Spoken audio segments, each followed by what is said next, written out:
Now, I believe there was a real gospel background in your family growing up. What are your early memories there? That's right. Yeah, I was born into a family of gospel singers, the second of 6 children, and I grew up singing with my brothers and sisters, my mom and dad, my grandmother, my uncles, at the Full Gospel Baptist Church. So I think I did my first solo. I had my first solo at the age of 4. We are soldiers in the Army, and been singing ever since. At what point did it start to become a career ambition for you? You know, funnily enough, John, it was never a career ambition. I never had an ambition to be in show business. I just had this real freaky day in the life where I got this phone call to substitute for a girl who hadn't turned up for this I Cantina audition. And I just went to sort of stand in for someone without having any desire whatsoever to go on the road with I Cantina. And I went there, we did the audition, and I Cantina, I was with a girl named Maxine Smith, who's now still, I think Maxine is singing with Joe Cocker and Gloria Scott. And we sort of made up this song on the spot. Tina loved it, and they wanted to hire us, and at which time I told her that, you know, I couldn't go on the road. I was 17 years old. I was already married with 2 small children, so it was just really weird. But Tina really, you know, she really wanted me to be in the group and talked me into going up to Fresno, where they were doing a gig that evening. And so I went to the gig with them and came back from the gig. I was married, and my husband wasn't very happy about it. So a fight ensued, and I kind of like made up my mind to go on the road after that fight. Wow. Still on the road. So if you hadn't been home to take that initial phone call, it could have been a whole different life's path for you.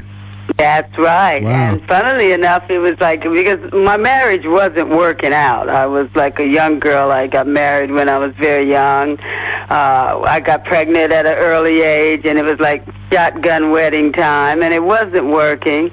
And I had actually prayed very hard that morning for a solution to this marriage to get me out of it. And then I got this phone call.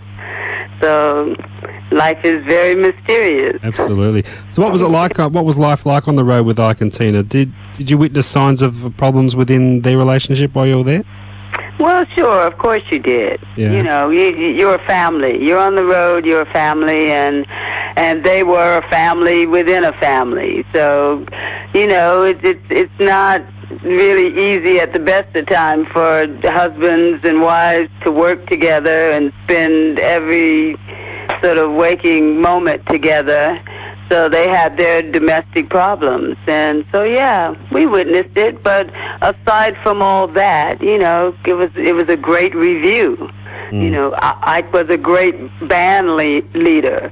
Tina was just fantastic. The band was incredible. So for me to have the opportunity to go on the road, my first experience, professional experience, to be with such a tight unit musically was just, you know, quite amazing. The domestic side, you know, you just kind of stayed out of those things. I imagine it would have been a very physically demanding work too. That I would imagine it'd be pretty hard work on stage. It was a pretty lively act. Listen, in those days, you went on the road. We used to leave L.A. going on a 90-day tour, which was from the West Coast to the East Coast. And out of those 90 days, I would think that we were probably working about 87 of those days. Wow. We were working, we were touring, like on buses. It wasn't like, you know, like these sort of really nice, you know, leisure buses like we have today. We had the big old-fashioned bus, quite a raggedy bus. You know, it would get us there, but, you know, it was touch and go on occasion. And, you know, so you lived on the road, literally, on this bus or, you know, in, you know, motels. And in those days, a lot of hotels didn't allow, in the South, you know, there was the whole racist situation that we had to go through. And, so yeah, it was hard work. You were traveling and you were working every night, and no matter how far you traveled, there was rehearsals before the gig, and it was a pretty tight ship. How did you eventually wind up in England? What took you there? Well, Cantina. They were invited in 1966 to come to London and tour with the Rolling Stones. On invitation of the Rolling Stones, they came to England, and I just happened to be with the review at that time. So I was a part of the review, and there we were in London, which is another great opportunity for me. Yeah. Was it a difficult decision for you to decide to stay on there? It's really funny because I became quite friendly with Mick Jagger. And so everybody knew there was always the sort of behind the scenes. Everybody knew what was going on as far as the whole domestic things, and that Ike was like a really tough band leader. And so, you know, as in England especially, I think we had lots of problems. I was having lots of problems with Ike because I wasn't really controlled by Ike. And so there I was in England, and all this whole sort of new life, new culture and everything. So I was having lots of problems. So I had decided that I had had enough.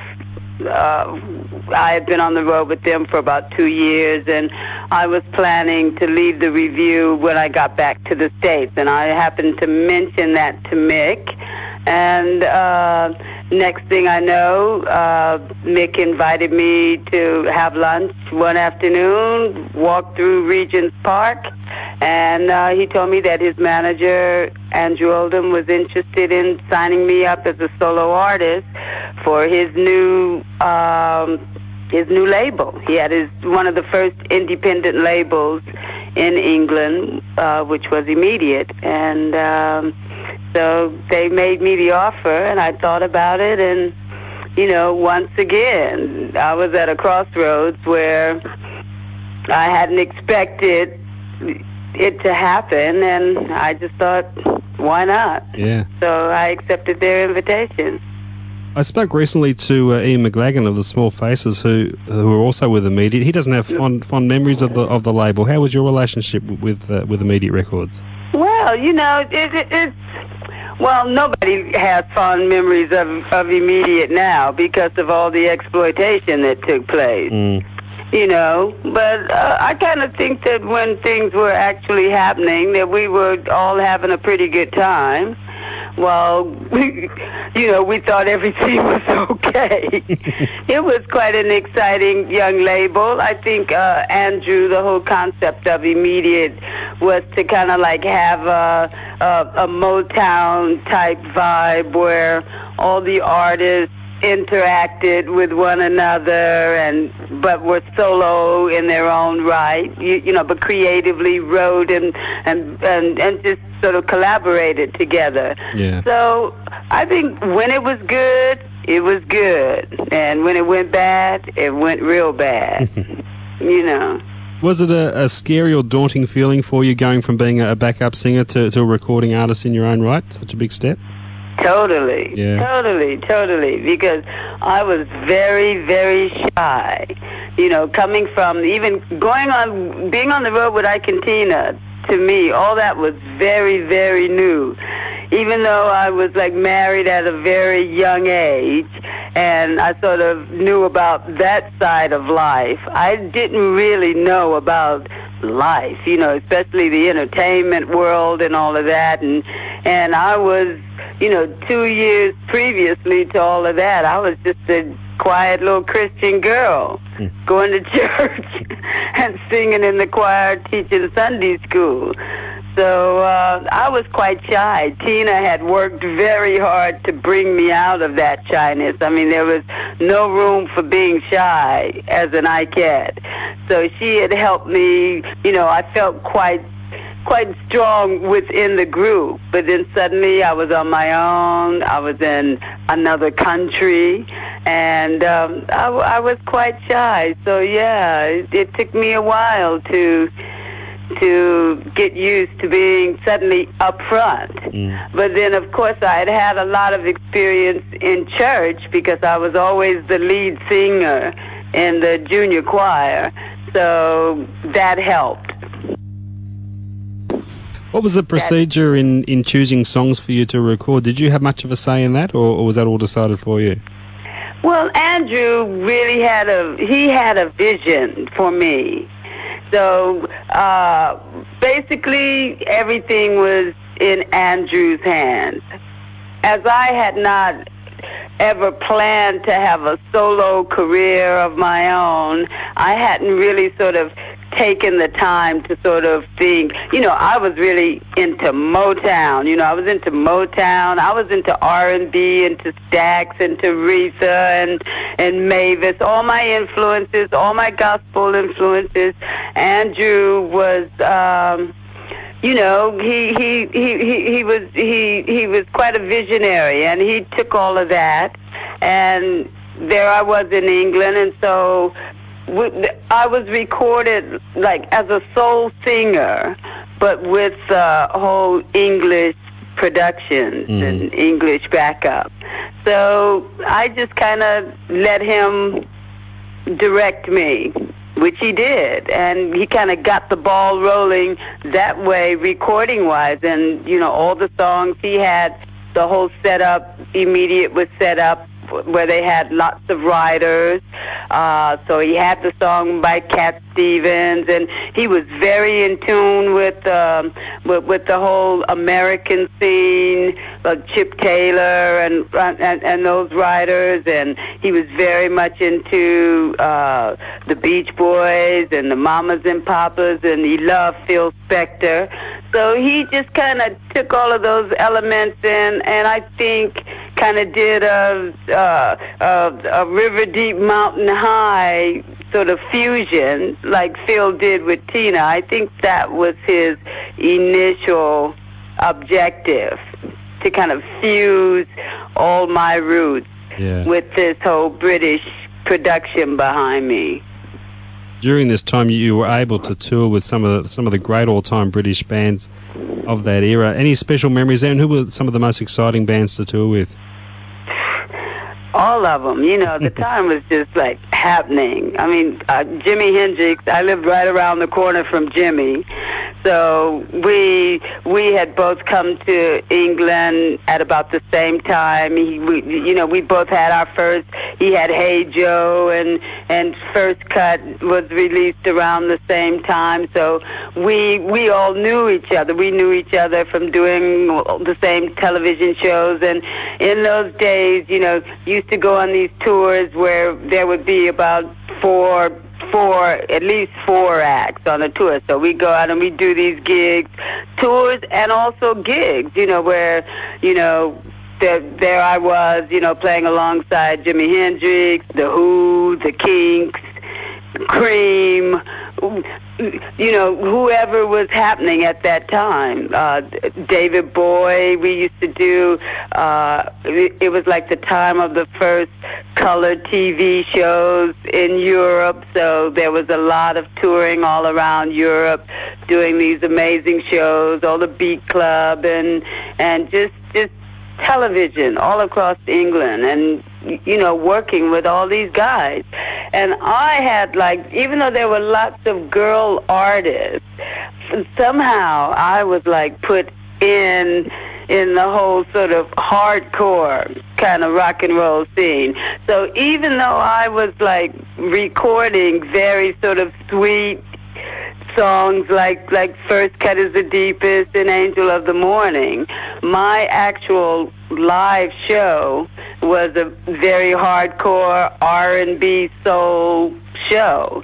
And I had, my band at that time was The Nice.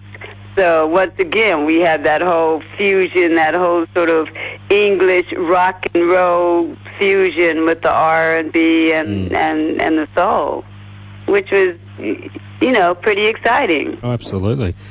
How much were you affected by the collapse of the immediate label? Were you able to bounce back pretty quickly from that? I was lost. Yeah.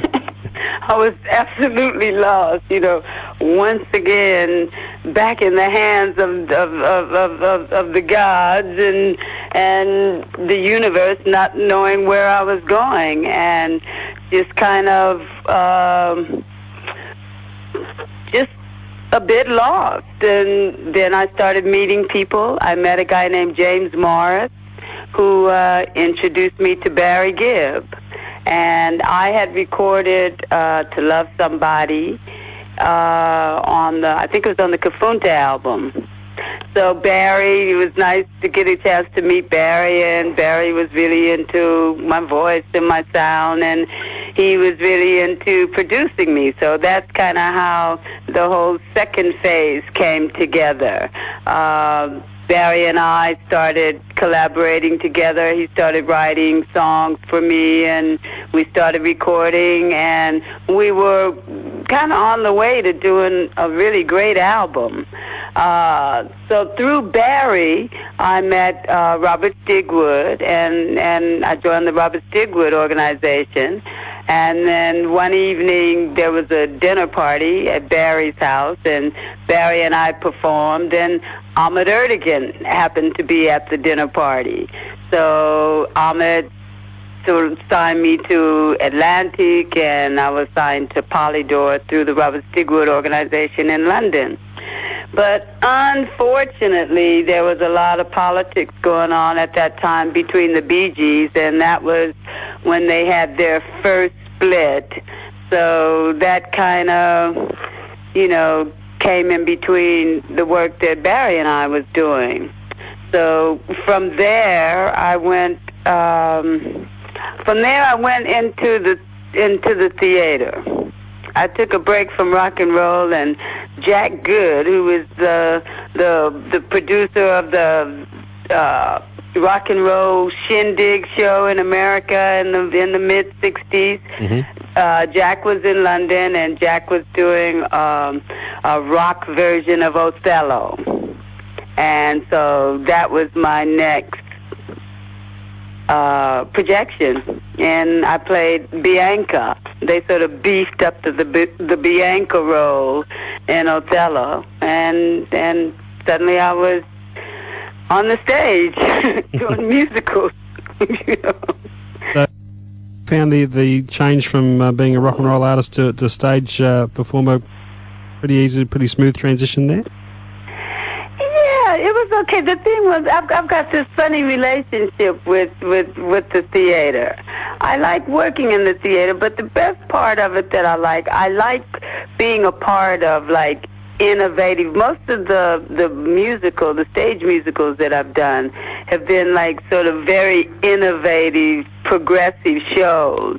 So I always like being a part of something that's new and that's never been done before. So I really get into it during rehearsals and when the show's being put together. And, and I'm probably okay through the first month or so.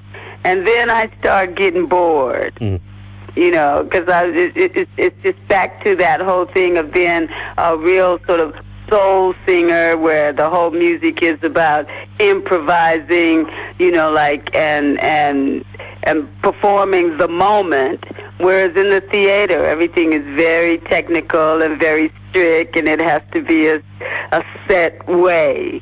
And so I start sort of getting a bit antsy after a while when I can't sort of like really be free. Now, I was going through your website the other day. Correct me if I'm wrong, but I think I read there were some Eric Clapton produced sessions that you did in the early 70s. Is that right? That's right. Right after I left the Catch My Soul show, the next gig Eric was doing he was doing a tour. That's during the time that he was sort of like collaborating with Delaney and Bonnie. Mm-hmm. And so it was the early 70s, Eric Clapton, Delaney, Bonnie and Friends, with George Harrison and Billy Preston. And I was still with the Robert Stigwood organization at that time, so I got the opportunity to open that tour, to open the show. And so I formed another band with some guys called Ashton, Gardner, and Dyke. And then I got Steve Howe in on guitar. So it was like Tony Ashton, Kim Gardner, and Roy Dyke with Steve Howe on guitar. And we did that tour with Eric. And after the tour, Eric produced some real sort of superstar jam sessions with me that were never released, and I'd like to get my hands on those tapes. that was my next question. Are they still around? Do they exist?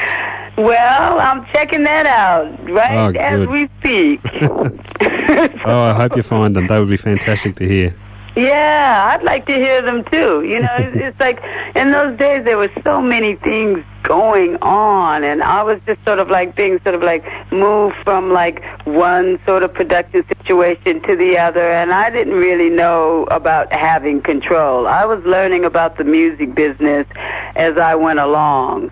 So there's all of these tapes. I don't even have tapes of those sessions. Well, I hope you find them. Yeah, me too. There's never been a shortage of session work available for you over the years. You've been involved in numerous sessions. Have any been especially memorable for you? Any that have really stood out? Well, the I Cantina sessions. Yeah. All of those things. I Cantina, just... God, I remember one session that I really feel that I never really got credit for, that I thought was a great session. And it was Joe Cocker's with a little help from my friend. Oh, you're on that? Every time I hear the track, I hear myself loud and clear. But I was never credited for that. The credit was given to Sue and Sonny and Madeline Bell. But Madeline and I actually went in and did those sessions first. And then Joe, I think Sue and Sonny were the singers who he was on the road with. And so I think what happened is that they came in and they did some more vocals on the tracks. And so I'm in there somewhere, but I never got my credit. I love the work I did with Peter Gabriel. Yeah. When I came back, which was a bit later on in time.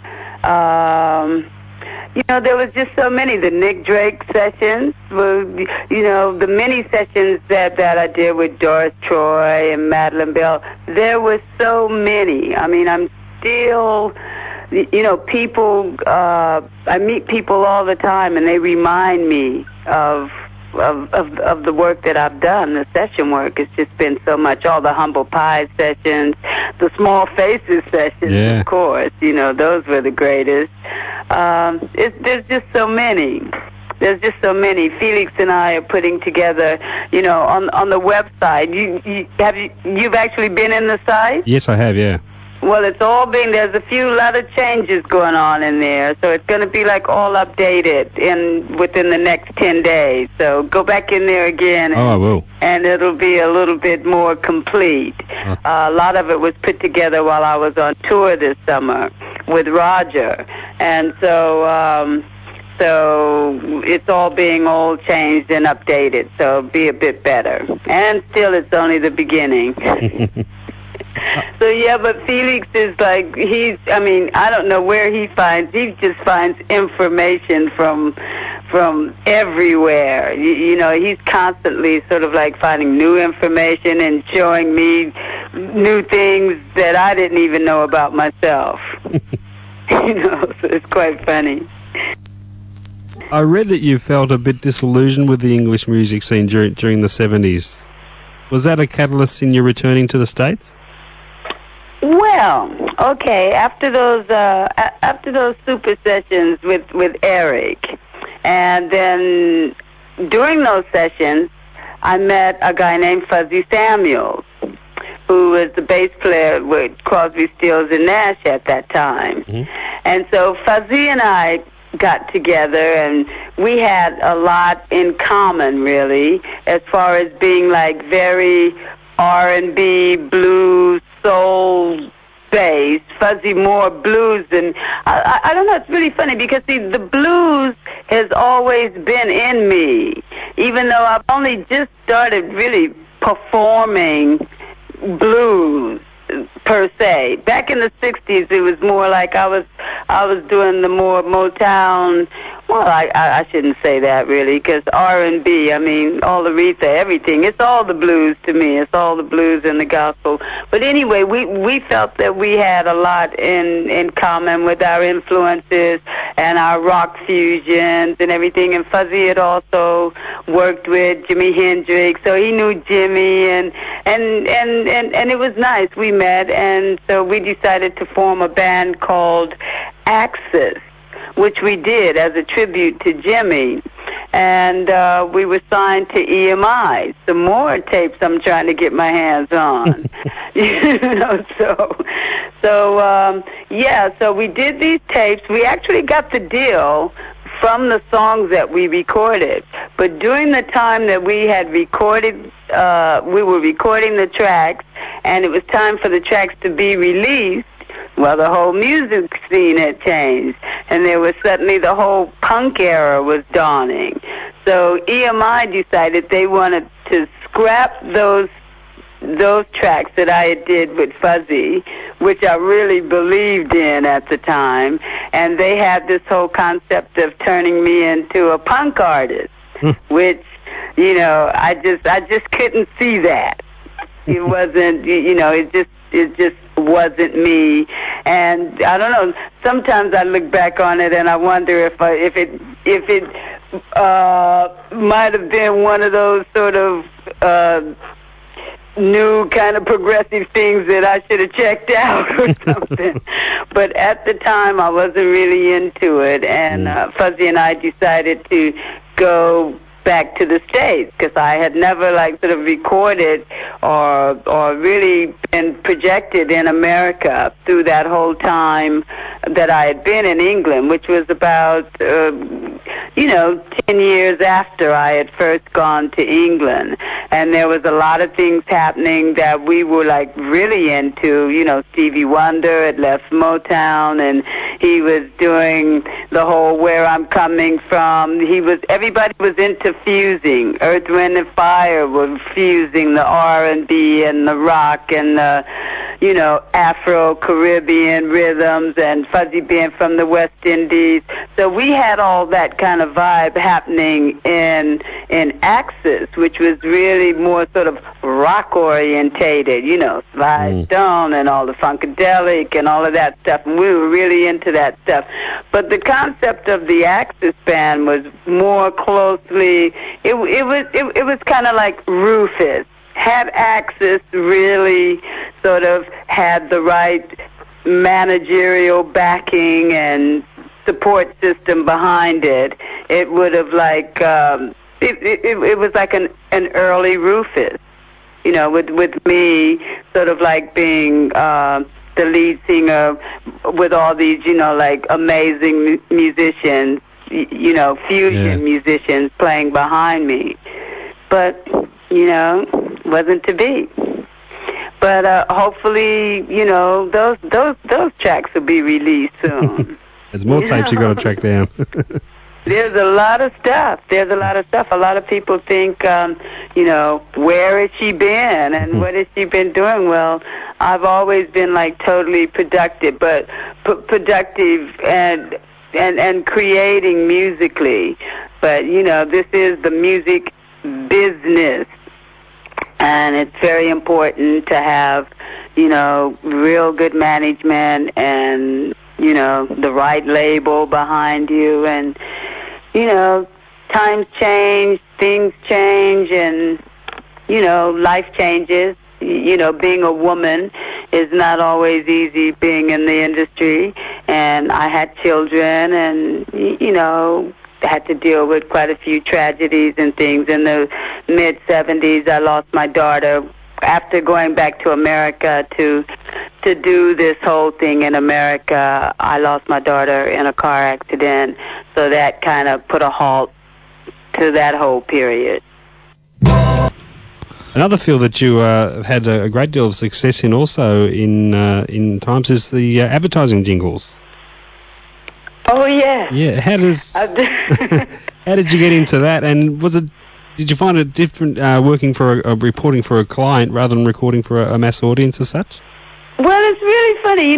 Really the jingle thing, that whole jingle session happened. I really did a lot in the 80s, but I also did quite a lot of stuff in the 60s as well. I used to do a lot of stuff with Manfred Mann, who had a jingle production company back in the 60s. So I did have some experience of doing jingles. I mean, to me as a singer, a session is a session. Mm-hmm. So you're working with producers. So as the artist, you end up working sort of like the producers are actually dealing with the client, and I'm actually there just to do the singing, whatever they want me to do. So it's really not that much different than doing a session to me. But it came in very, very handy in the 80s because I came out, I don't know, there's a whole, between that whole period of the 70s and moving into that jingle section, I've just lost an earring here. And anyway, I between that whole period, I had sort of like spent a lot of time in America, and then I came back to England in the early 80s to do another musical. I ended up doing Starlight Express with Andrew Lloyd Webber, who I had met in the 70s doing the whole Jesus Christ Superstar recordings. I had worked on that stuff with Andrew, and when I came back to England at the end of 82, I think 83, they were just, the whole Starlight Express was being pulled together. So I came back on roller skates, playing the part of Belle in the musical Starlight Express. And I had sort of come through that Starlight Express, and I had the deal with 10 Records, and I did a lot of stuff. That was another sort of period of just kind of like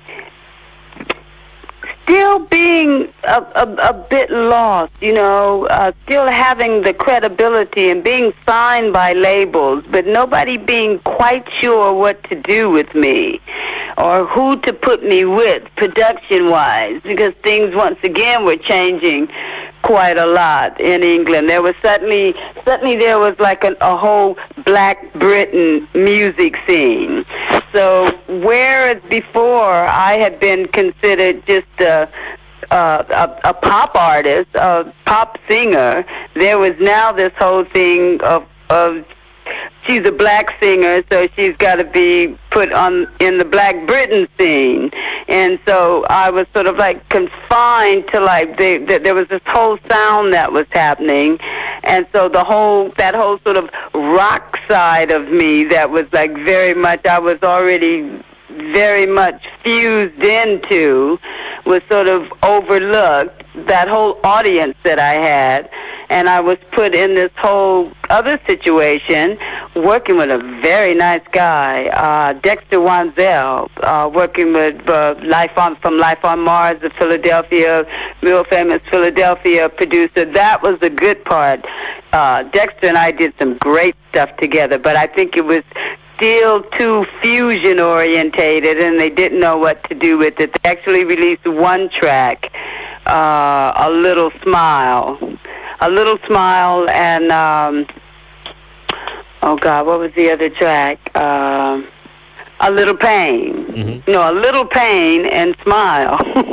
those were the tracks. Anyway, it was like all very underground. There wasn't really like sort of like a black music roster as yet, and the whole black music scene was very underground, and like the pirate radio was like kind of keeping it going, and then it was a mess. So that didn't really happen, and I left there. I left 10 Records, and after I left Starlight Express, to go on the road with Billy Ocean. And before I went on the road with Billy, I had an accident. I was in a car accident myself, and so I was injured, but I still sort of like did about 10 weeks of that tour before I had to like stop and really deal with those injuries. So while I was sort of rehabilitating from the car accident, I kind of got involved with doing jingles to survive, really, because I couldn't perform. I couldn't go out and do gigs, and I didn't have a record deal. As a result of the car accident, you know, I lost the record deal, so I started doing the jingles, and that's when I met the Beatmasters, which led into the whole dance music period that I was a part of for a while. And I believe you had your own production company going there for a while too, didn't you? Full circle, yeah. Sure did. I was still hanging in there by this time. By this time, I had learned that, you know, if you kind of want to make things happen, you got to really make them happen yourself. Because, you know, when you're a young artist, it's really different. You know, you're young. You've got youth on your side. And so people like to work with young artists sometimes because basically a lot of them don't know anything about the business. I think it's kind of easier to exploit. But as you get older and you get wiser and you start being a bit more cautious, you know, things change. So anyway, I did this whole jingle period where I had about, you know, 8 or 9 really, really big campaigns, you know, Coca-Cola, Kellogg's, Marathon Chocolates, you know, so on and so forth. And then my relationship with the Beatmasters, was really happening, and we decided to do this whole Burn It Up track together. The keyboard player, Richard Walmsley, and myself, we started writing. He started telling me that I should be doing house music. Well, I didn't know what house music was, and he was, you know, and then when he, you know, played me what house music was, it sort of just really, it was just like soul music to me.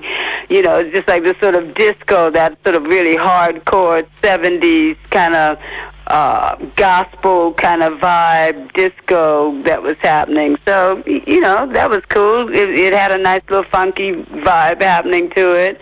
So I started writing with Richard, and we wrote the Burn It Up tune. The Beatmasters heard what we were working with. We were actually calling the tune Funky House at the time.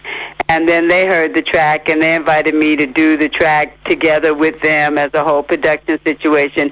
We had a big hit, and after the hit, I still couldn't get a record deal. So I sort of like took a real revolutionary stance and decided to form my own record label. I was, you know, suddenly I'm going to have a record label and my own production. I started understanding the importance of sort of being more in charge of the production and kind of owning your work. You know, recording your things, and the importance of owning your own copyrights and things. So, yeah. So I formed a company, Full Circle Records, and the Beatmasters produced this track, Dynamite, for me, that I had written with a guy named Kenny Moore, who was Tina Turner's keyboard player, who unfortunately passed away, I think, in Australia a couple of years ago while Tina was touring down there. Mm. Yeah, so anyway, we recorded the Dynamite track, which was, even though it was like, you know, it did well on the underground dance scene, but I knew nothing about running a record company, and I didn't have the right team around me, so, you know, boom, it didn't happen. So I think that, like, since that time, this is the first time since that time that I've really sort of, like, I'm getting it right now with the whole, it's the whole thing of doing things.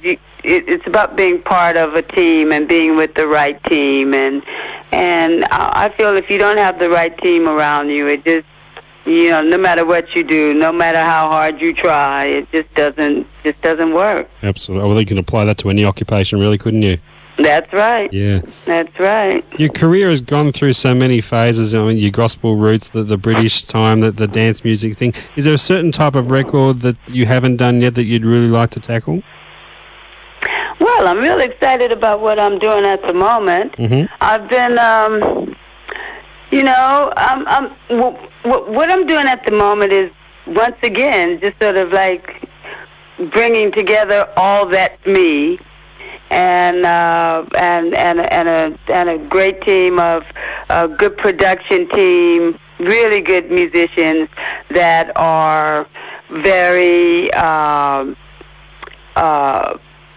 what's the word? I'm thinking flexible, but that's not who can play fusion, who's into funk, who's into jazz, who's into blues, who's versatile. Mm-hmm. You know, really versatile musicians, and just sort of like trying to bring all that I've experienced in the last 35 years together, really. And I'm here in Spain at the moment, so that there's going to be like quite a nice Spanish Latino flavor happening. I'm working with musicians from London, a great guitar player, young guitar player named Tony Remy, and other musicians. I'm working with my son as well, my youngest son, Kojo. He's going to be very much involved in this project. He's going to be working the Leon. You know Leon Ware? The name rings a bell. Yeah, Soul Maestro, Motown Soul Maestro. Yes. Marvin Gaye, Isley Brothers, Ike and Tina, Martha and the Vandellas. Oh God, the man's worked with everybody. Yeah. His credentials are just like the best. Well, he's coming here to Salvadoria in January, and we're going to bring some musicians from London, Tony Remy, my son Kojo, and a couple of other guys, and we're going to put that together with some really good Spanish guys. There's Cuban percussionists and some Spanish, South American, Latin American kind of flavor, and see what we come up with. And we're working with some really good material, original material. Leon's bringing lots of stuff with him, so I'm really excited about what's getting ready to happen. Oh, sounds fantastic. Just speaking to you today, Pat, it sounds like, you've got such a great story to tell from your 35 years in the business. Any thoughts of putting pen to paper and writing your story? Oh, I'm doing that as well. Are you? I've done that. I've started working on it, actually. Actually, I mean, it's another good story. You know the story of how I came to Salvadoria and how I met Felix and Shwari. Yeah. Yeah, well, that whole story, well, the whole Salvadoria influence has been like really it has changed a lot of things in me, because when I first came here in '94, which is when I actually first met Shwari and Felix, when I left here I was so inspired by this place. When I went back to England, I mean, being here was very good for me. It made me really, even though I already knew this, you know, it just let me know it even more, that if I was going to have a future within the music industry, that it was, I'd have to really start taking charge of my life and taking charge of my career and my own creativity. I was going to have to start developing that more because, people don't really write for artists like they used to. There used to be a time where there were writers writing for artists, where now everybody is an artist. All the writers, producers, everybody is an artist. You don't have that whole you don't get that sort of whole team thing happening unless you are with the label. And I wasn't with the label, so I realized that to be able to create a situation for myself, that I'd have to start writing and being creative. So I kind of took a break when I came here, and I left and I went back to London. I started writing my book.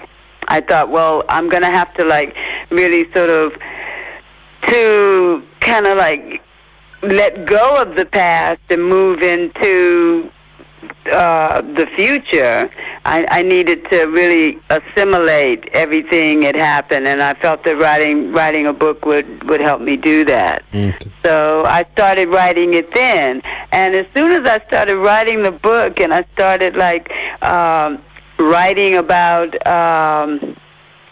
my time with the Small Faces and all the immediate days, and it just seemed like, I don't know, I'm sure Steve Marriott is sort of got something to do with a lot of things that's been going on.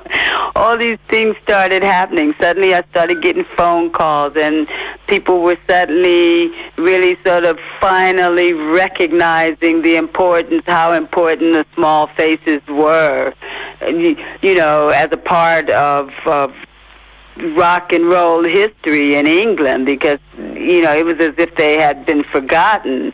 And so then there started being tribute records, and this whole mod scene sort of came alive, and then suddenly I was a part of that as a result of working with people like the Primal Scream and Ocean Color Scene, and most recently did some stuff with Oasis on their last album. I don't think that album's done very well, though.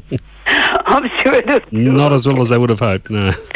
Well, they've been doing it. I don't know, because I've been quite busy myself. I've been touring on the road the last couple of summers with Roger Waters from Pink Floyd. Yeah. I actually worked with Roger on his Amused to Death album in the early 90s, and when he decided to tour solo last year on the first tour, In the Flesh 1999, and then we just did In the Flesh 2000. So I've been kind of busy working with Roger and getting a lot of exposure in America that I never had, and just kind of trying to raise my profile a bit while I'm sort of bringing all this stuff together. The book, the album, my life, new beginnings here in Spain. Fantastic. Exciting times for you. Yeah. Well, Pat, look, I've got to let you go. It's been fantastic speaking to you, and I could talk to you all day. I really could. It's been a real treat to speak to you. Well, I'm glad you did. But listen, before we go, I have a friend there, Vanetta Fields. Do you know Vanetta? Oh, Vanetta has been based here for, goodness me, must be That's right. At least 15 years now, I would say. Now, she is the original, Yeah, no, she's still here and still doing well. So what's she doing? Oh, she does a lot of backup work, but she also from time to time gets her own bands together and does the rounds. But very busy. She's very busy. Great. Well, listen, send her my regards. Lots of love to her. Oh, for sure. And if you actually know her personally, tell her to check out my site and get in touch. It'd be great to communicate with her. I don't know Vanetta personally, but if I run across her at a gig, I'll certainly make myself known to her. And Thank you. Thanks a lot, Pat. It's been a treat. Oh, thanks, John. You take care. And we'll stay in touch. Felix will stay in touch, and we'll let you know how everything's developing here in Salvadoria. Absolutely. And, the new recordings, let me know when they're done. And if you find those tapes, I'd love to hear about that too. Okay. Terrific, Pat. All right. All the best. Take care. And to you. Thanks for calling. Bye-bye. Bye-bye.